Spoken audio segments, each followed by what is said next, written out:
So the question is, what is stopping young people from living the lives in Jesus that is promised them?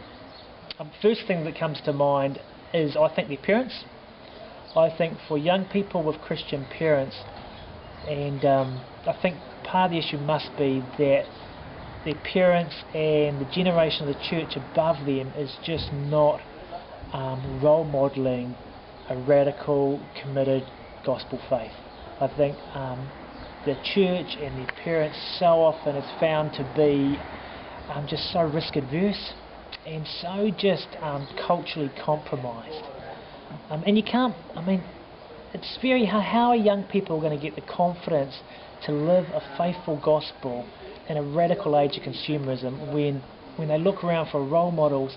They just see their parents and the older ones in church often living very, very compromised lives. And young people can't work out the subtle differences. So although the adults and parents may be able to say, we're kind of doing this and we're making this little adjustment, young people need bold statements. They can't pick up those subtle differences. They don't understand that kind of subtlety. They need, kind of Francis of Assisi type images so they can get hold of what the gospel actually looks like and they can live it. And I think they don't have the role models. It's so very, very difficult. Second thing that's crippling them, I think, is this: they just don't have the confidence. I think young people nowadays, just due to how their self-esteems have been nailed, I think often just don't have the gut confidence to live by their beliefs. Instead, they just feel like they totally have to constantly gravitate to going with the crowd. And so I think it is on the church to raise up a resilient generation of young people who have the self-esteem to live by their beliefs. And I think one of the things of that is simply this: is let's as a church make sure we limit the media influence on our young people. Let's start to make movements where we actually limit the amount of TV and advertising and crap that is filling our young people's lives, so they actually get to grow up knowing who they are in Jesus, not who they are in this media culture. And I think that's just killing their self-esteem. It's just killing their ability to live beyond the crowd. I think the other thing we need is we need there are no alternatives. So young people, even if a young person wants to follow Jesus, what's the alternative? The only alternative is that they see at their age is, I grow up and in 4 years now I become a youth leader. And I think we actually need to create different alternatives so young people can see, hey, if I want to be on fire young person at 16 or 17 for Jesus, this is what it looks like, and there's these different options. But at the moment there are no options. There are no alternatives. It's just a bland, mediocre sort of Christianity where the only alternative for them is become part of the junior worship band and then become a junior leader at a youth group.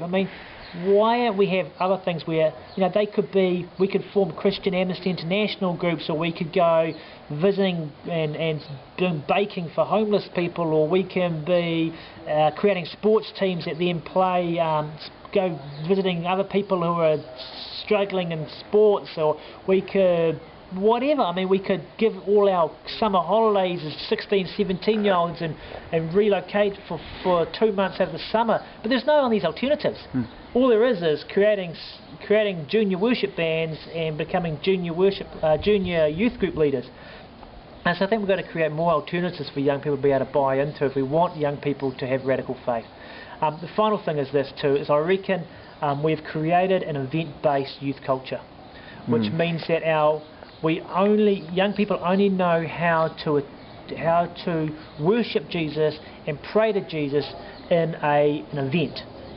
And the problem is, events are wonderful and they're important and integral to our Christian faith, but they are not the centre of our Christian faith. And a young person has to know how to follow Jesus in their home when they're not with the Christian rock band and they're not at the 2,000 other young people worshiping Jesus. They need to know, how do I actually hear from God in my home? How do I pray? How do I read the Bible? How do I feed myself? The event is the bonus where we come together and we celebrate the rest of our lives together.